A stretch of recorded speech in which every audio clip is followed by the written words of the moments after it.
Quoi, parce que sinon c'est grave. Avant cette tentative, on a vu un ministre de la République de boycotter un plateau TFM.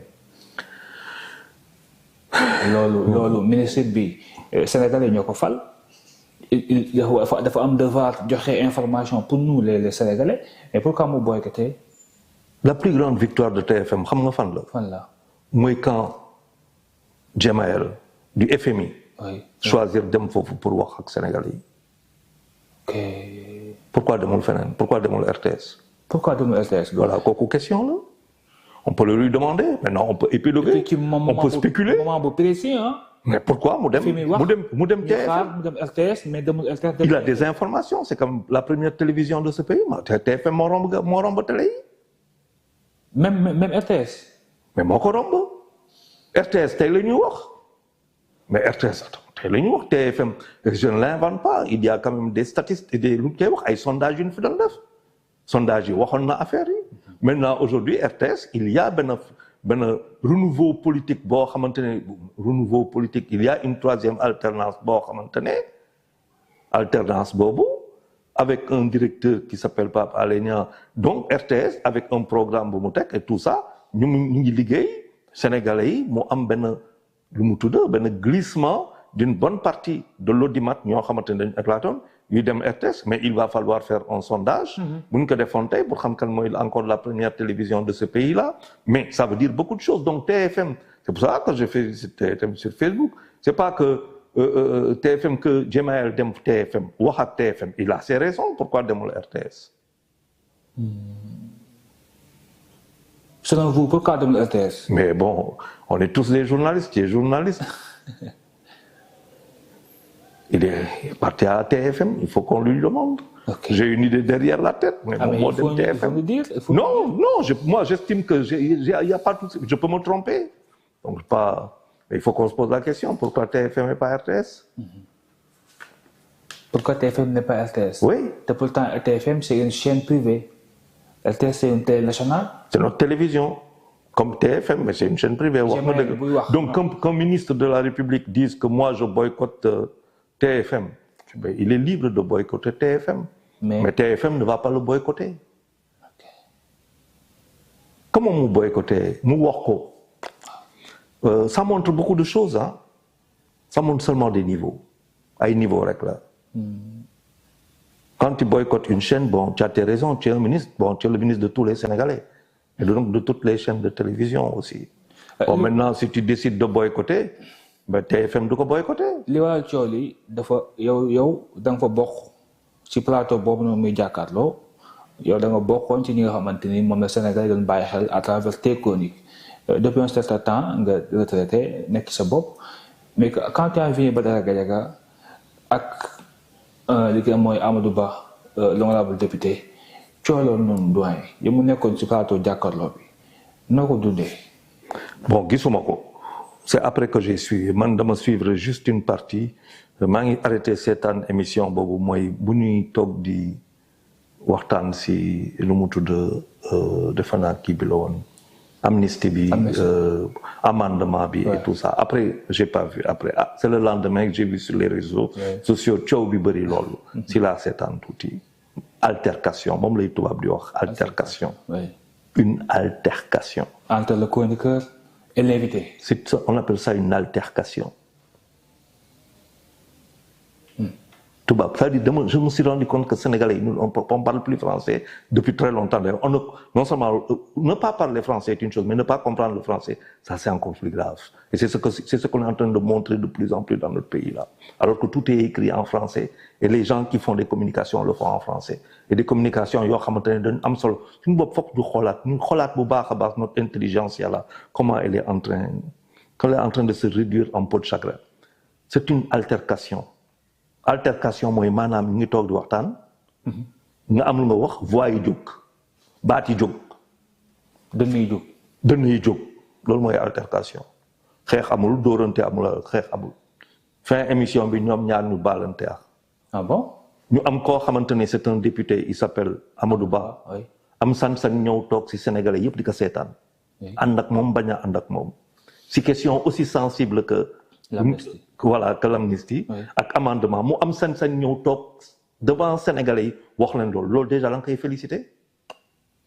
C'est-à-dire il faut savoir regarder les choses ak lu may wax avec toog analyse regarder les choses de manière froide et tout ça ba pare nag balaa ngay dugg ci ay yëg-yëg ak yu demee noonu il a analysé nga ànd ak man ànduma ci man wax naa lu may wax ci abrogation ci amnistie bi waa tu l'abroges wala doo ma sonal te am naa lu bëri lu ma ciy wax parce que nag quand même fii la ma fekk ànduma ci mais am na kii boobu il a ce courage de venir il faut saluer ça ça c'était bien nga ànd ak moom bañ a ànd ak moom saluer courage boobu da nga koy saluer. Maintenant après ci plateau bi quel comportement loolu la ñuy waxati c'est une altercation les gens parlent de comportement ils vont dans le jugement.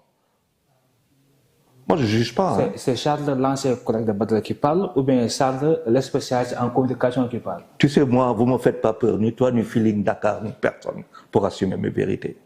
Vous ne me faites pas peur. Ça, il faut le savoir d'abord. C'est juste une question, doigt. Non, je vais vous le dire. Moi, vous ne me faites pas peur. Comprenez, je n'ai pas peur. Oui. Je suis d'une certaine manière, l'oumay tonto, l'oumay waké. Dafa am lo xamantene man tok na sur un plateau, il y a quelqu'un, si tu n'es pas content, tu fous le camp. Wax naa ko. Oui. Wax naa ko à quelqu'un koo xamante ne xam naa ko je l'ai dit donc je suis pas là pour donner des leçons maintenant nag altercation day am maintenant sur l'altercation là tu vas juger les personnes tu vas juger leur éducation leur machin leur parcours et tout ça. Pourquoi nga wax juger doyen pourquoi nga wax juger. Mais parce que quand tu parles de comportement tu juges quoi? C'est une altercation. C'est une altercation. Mais doyen yow yàgg nga toog ci plateau jàkkaarloo un homme politique de attaquer mais réagir comme ni Badara Gaye di réagir la fois passée. Parce que c'est moi. Maintenant nag mën nga juger loolu ne dama ragal. Non waxuma ragal waxuma ragal. Am na ñu bëri ñu ne dafa ragal. Pas mon problème. C'est une altercation. Et après c'est allé dans tous les sens. Tout le monde en parle. C'est allé dans tous les sens. Tu imagines que le 24 mars 2024, oui. Il y a eu ce qu'on appelle une élection du président. Le 24 mars, un an après, nous avons fait ce qu'on appelle un bilan. Nous avons bilan. Il faut en parler quand même, un an après. Oui. Petit bilan. Est-ce que bilan est-il doyen? Un petit bilan. 5 ans. Mais oui, tu dois faire un bilan. Tu fais un bilan. Le 24, le 25 mars, waxuñu bilan. Ñuy wax gajaga. Tout le monde ne parle que de ça. Mais ce pays est fou. Loolu dafa am importance. Lan lay changer sur ma life? Lan lay changer sa vie? Lan lay changer cette altercation? Qu'est-ce qu'elle change dans nos vies? Mais par contre, ñuy dund nii réew bi lu muy dund nii ça c'est rien, ça c'est rien. Ça change rien. Mais nañ gën a xool Sénégalais laaj Sénégalais nañ gën a fii ànd def le tour ñu laaj Sénégalais bu ne entre nga xool c'est-à-dire benn affaire bu daw ñu bëgg ko def mais loolu après si le pays se crispe sur wax boobu entre un député qui a le courage de venir de soutenir ànduma ak député boobu ci affaire bi mais je lui reconnais le courage d'être venu ñoom ñaar ñu wax après ñu ne wax boo xamante ne qu'est-ce qu'il lui a dit. Dafay fen mais dafa dem au-delà ba citer le nom du PM. Et alors? Mais au-delà ba citer le débat bi c'était entre lui et l'honorable député Amadou Ba. Mais oui. Et alors? Pourquoi nga dem ba attaquer le PM? Dafa attaquer le PM lan la wax le PM. Mais doyen comme tu as vu la vidéo. Non j'ai pas non lan la wax le PM moi je veux bien continuer. Il a dit cette façon de faire tàmm ngeen ko ba sax yéen si seen kilifa sax moo def loolu mooy tàmm du wax. C'est une attaque ou c'est un constat. yow noo ko jàppee. Non c'est toi qui parles d'attaque hein. Loolu tax mu ne on a un sérieux problème aujourd'hui dans ce pays là on a un sérieux problème. Il a fait un constat mais le constat c'est lui qui le fait. mun na am ñu ànd ak ñoom ñeneen ñi ànd ak moom ñeneen ñi bañ a ànd ak moom. Je pense que nous sommes devenus Daouda il faut que nous comprendre réew bi mënatul continuer si yii wax yu sew yi quoi man duma ko nangu. Moi duma ko nangu. Gadaga c'est un ami à moi. kooku jarul sax ma koy wax suma xarit la. Amadou Ba j'ai beaucoup de respect pour lui. te keroog laa ko gën a respecté. te ànduma ak moom. si wax bi si amnistie bi. ak amendement bi. oui ànduma ci moom xam na ko. te pourtant le 2 de en plénière. mais il y a pas de problème. Ils ont la majorité. Parce qu'il faut aussi qu'on soit cohérent ñun lu ñu def. Élire un président jox ko la majorité à l'Assemblée nationale. ànduma ak ñoom lu ñu bëgg kii mais buñ ko décider buñ ko voté mu jeex. On l'assume et puis on avance. La réaction du directeur de programme Bouba. D'abord le lendemain il a parlé comme li nga wax nii loolu la wax ku ne say choix ci plateau bi yaa koy assumé. Et hier avant-hier aussi vendredi passé il a attaqué à Cheikh Bara Ndiaye ak Dame Mbodj en disant que. yow yaa wax attaqué de. faluñu leen pour ngeen toog ci plateau yow yaa wax attaqué man gisuma attaque. loolu tax ma ne il faut faire attention Daouda. j'ai pas vu d'attaque. il s'est prononcé. réew bi si on ne ramène pas les choses à leur juste proportion. on va finir par se tirer dessus les uns les autres. mais doyen c'est quoi le problème. amul problème. lan moo nekk problème mu Sénégalais yi d'abord ci nit ñi yéen ni ngeen di xalaatee ak Sénégalais yi ñu ngi koy recevoir on dirait que du benn quoi lan mooy problème bi. non man contradiction. waaw mun nañ toog werante. xam nga.